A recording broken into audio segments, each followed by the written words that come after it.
Hey y'all. Good morning, good morning, good morning. Today is Thursday, y'all. I am getting ready for work and have to leave like within the next 10 minutes, like literally.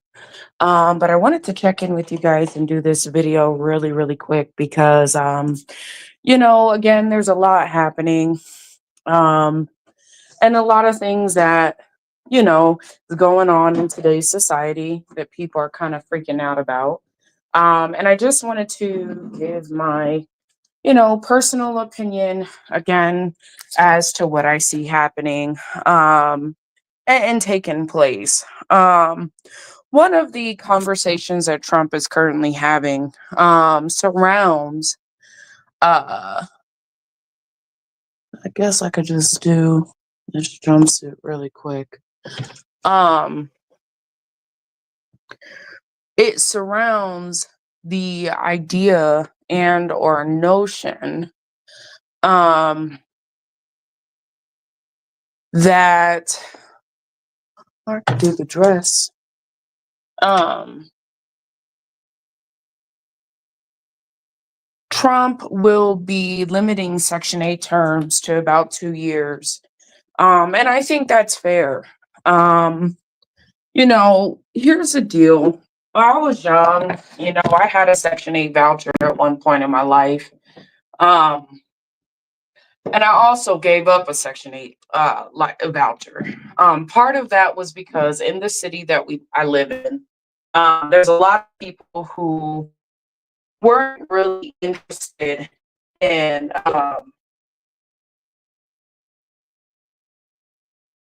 weren't really interested in really, taking on Section 8 tenants. The locations in which you could, rent on Section 8 became worse and worse and worse over time, especially as rent began to increase.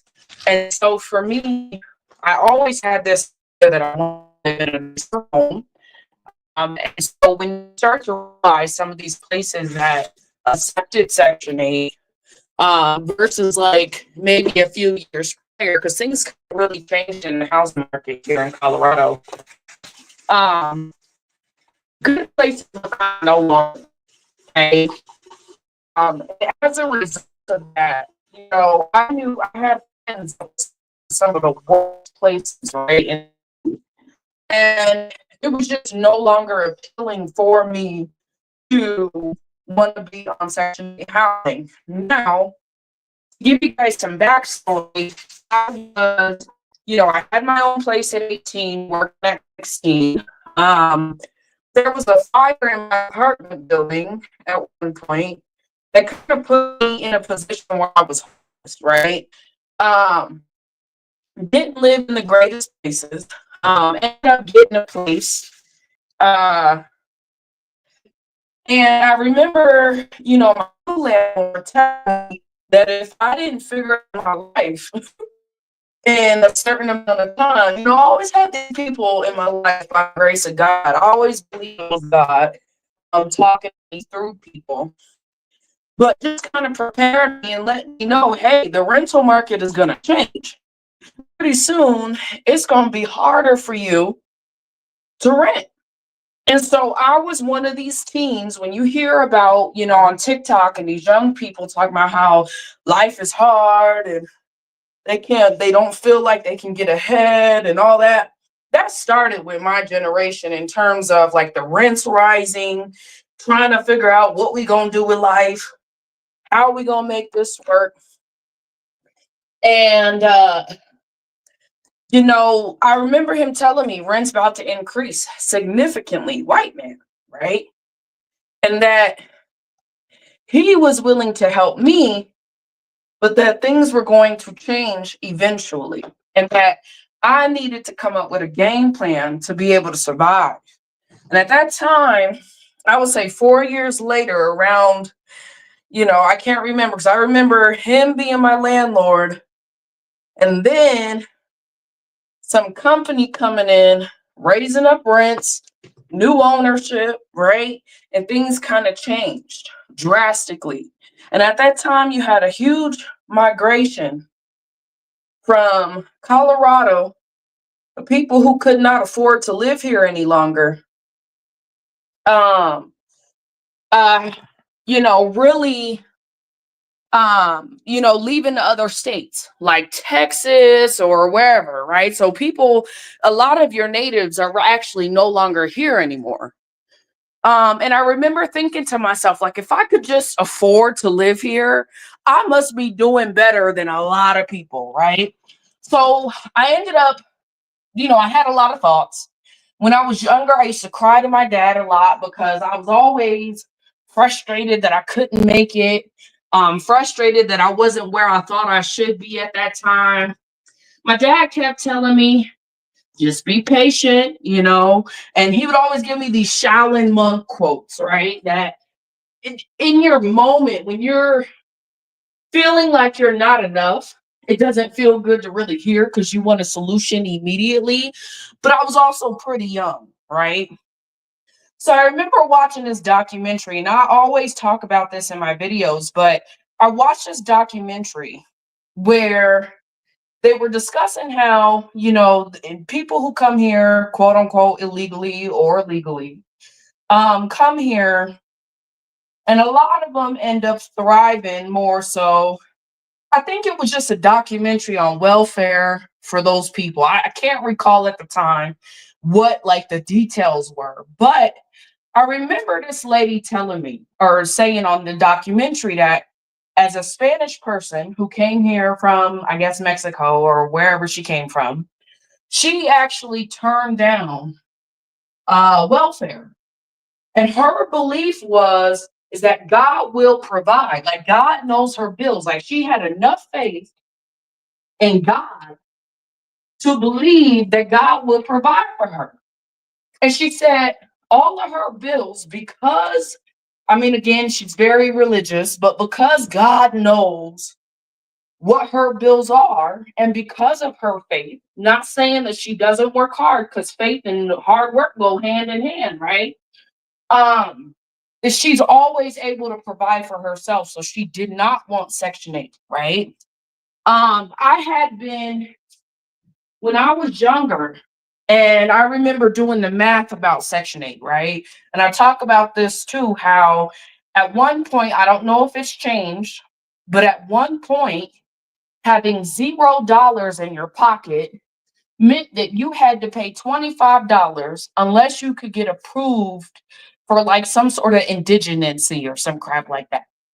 And I remember telling my mom, that makes no sense.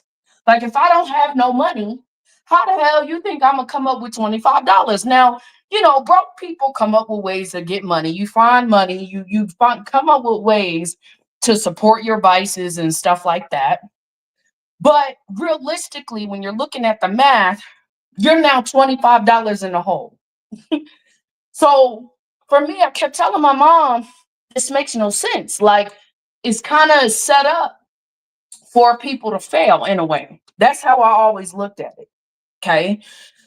Um, so I had an opportunity when after, this apartment complex that I was in it for 4 years, same apartment.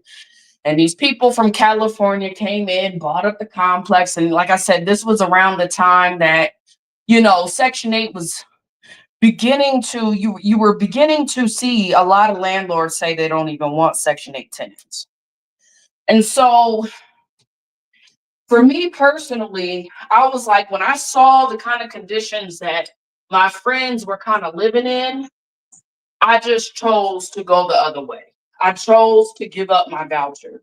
And I remember everybody telling me, like, it's a lifetime voucher.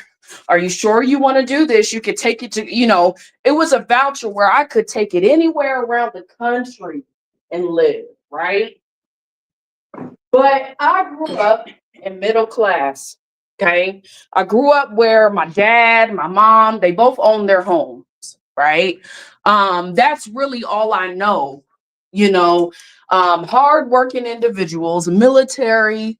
My mom was, I mean, she's done all types of, she done worked for, federal prisons to ended up, working for the state of Pennsylvania. Like, That's all I know is people who are successful in terms of like my foundation, right? Not my struggle, obviously. And so I had something in me that said, nah, I want to figure this out, you know? And I'm not gonna lie, me giving up my voucher, people were right. I ended up struggling. I ended up homeless for a little bit. I ended up bouncing from home to home between friends, sleeping on couches and stuff because I still hadn't had my life fully figured out yet. But I had a determination in me, right? That this wasn't gonna last forever. Obviously I had a daughter, right? I had a baby. So I was really struggling. But thank God, like my daughter has her father in her life, and so he kind of had to take over, and it only made sense for her to be with him, so that she didn't have to experience the struggles that I kind of went through. But because, and I always say it's because I had my daughter too, that really made me, despite my homelessness and the experience of being homeless and the frustration and the struggle and the everything that comes with being homeless, it was almost like I made a promise to my daughter that I would come back for her. And so, a year, it took me quite some time to really get on my feet, to really land on my feet. It took me, I think 2017 was when the homelessness for me really was just like, I can't do this with my kid, right? Because I didn't want my daughter to have to go through this, the fear that I went through every night, right? I had a ton of anxiety every day, right? Being homeless is no joke, and I talk about that a little bit. But I just didn't want my daughter to have to experience that when her father owns his home, right? It's like, to me, that's backwards as a mom, but whatever. Um, so I had to make some I had to make some choices, but the entire time my daughter was, because my promise was sincere. For those of you guys who don't know, I have two moms. And I've got one biological mom who just hasn't been a mom. So it's always been imperative for me to not do the same to my kid, right? Breaking, I mean, it's not a generational curse, but just doing the things that I felt like should be done and are morally correct, right? Um, and so obviously, like, dad and them were like, she don't have her life together, and I'm freaking out because I feel like I don't have my life together. But I always led with a purpose that I'm gonna figure this out. I don't know how, but I'm gonna figure it out. Always kept a job, always looked for opportunities to move up. Was I perfect during those times? No, because it was about survival. So I've done things in terms of like some things that I could have done better, right? I could have been better. But you don't know until you grow, you don't know until you go through these, situations. So I say all this to say now, obviously, 2019, I ended up really landing a really good roommate who really helped me to have a different outlook on life, really helped me to understand that I could do better, that I could be better, that I was, my head was on straight, but I just needed some support, right? And now you guys see I own my condo, right? I'm young, I'm relatively young. And so I have a great career. I have things that nobody can take, people can't take from me, right? And I no longer use Section 8, but I went through the fire to say, you know what? I'm done with Section 8. Like, it just wasn't for me. I felt like I was better than, right? And I'm not trying to shade anybody on Section 8, but the reality of it is, there was, when I got pregnant, I remember thinking to myself, man, I done screwed up my life.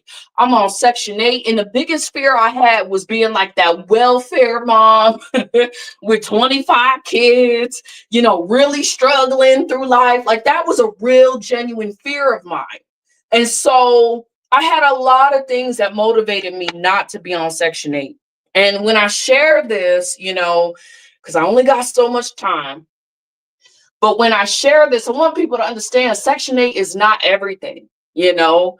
You're on it for 2 years. I think that's equivalent to having, reduced rent or free rent for 2 years. And it should only, if you're solely focused on what you need to be focused on, this is what people are forgetting. Sometimes you got to cut out the friends.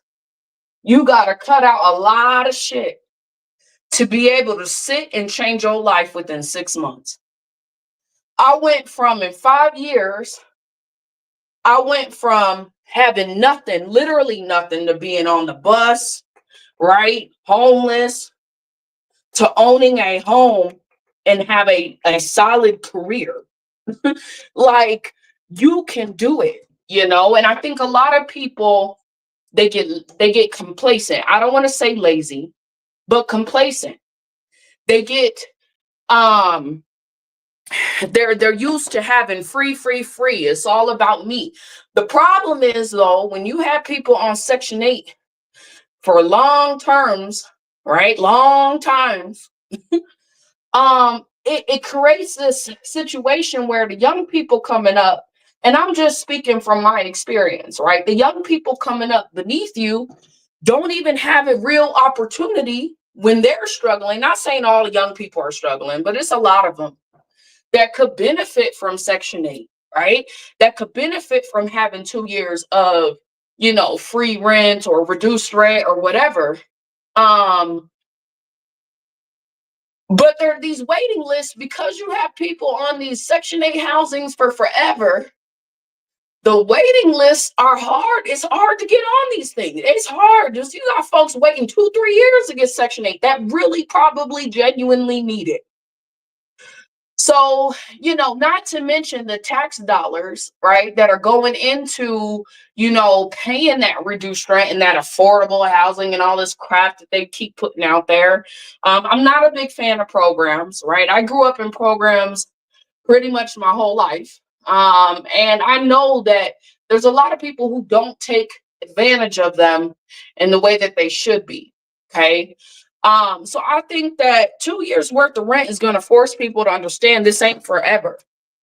Meaning that when you have a fire lit underneath your butt, you're more likely to do something about it. You're more than likely to do what it takes to ensure that you're not homeless after those 2 years.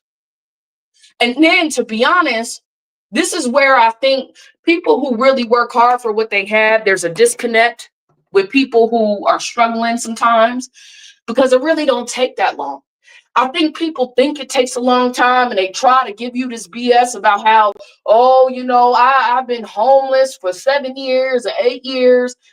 If you really sat down and focused on building your life up and taking control of your life, it literally only takes 6 months. And so that's where it's like 2 years is gracious, because it provides a level of stability for you. But in that 2 years, you should be doing everything in your power to ensure that you can live on your own, that you can take care of self, that you could be self-sufficient. And a lot of people, it's like they don't want to be self-sufficient because, again, self-sufficiency without another person, mind you, requires a high level of thinking. It requires a high level of emotional, intelligence, especially in today's society, But people should be striving to be self-sufficient, right? For someone who grew up in foster care and all these things, the government is not who you really want to be reliant on. The government has the power to do whatever they want to do whenever they want to do it. And so it's very imperative that people take advantage of this 2 years, right? Take advantage of it, right? Stack your money, especially if you got reduced rent. Stack your bread. Stack your money if you can. Look for other skill sets that are going to help bring in more money, because that's always a thing. You should always be striving to be better than who you were yesterday. If you're not doing that and you're focused on friends and partying and shit, and you want Section 8, and you're one of those complaining about 2 years on Section 8, your priorities are in the wrong place. Okay?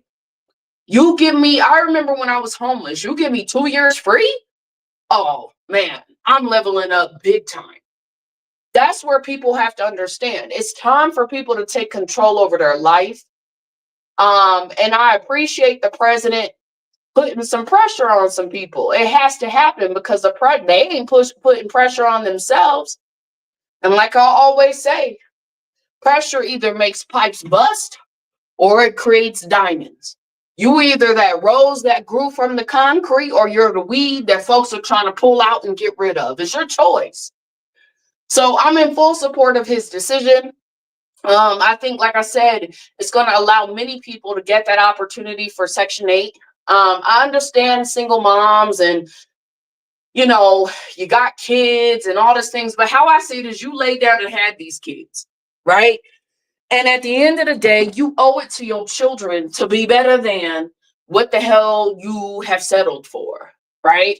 And you've got to figure that out. It's no one else's, responsibility to try to figure that out. You'll have people, if you keep faith, God will send you people that will help you. That's a fact, especially if you're looking for that. A teacher always appears when the student is ready for that teacher to appear.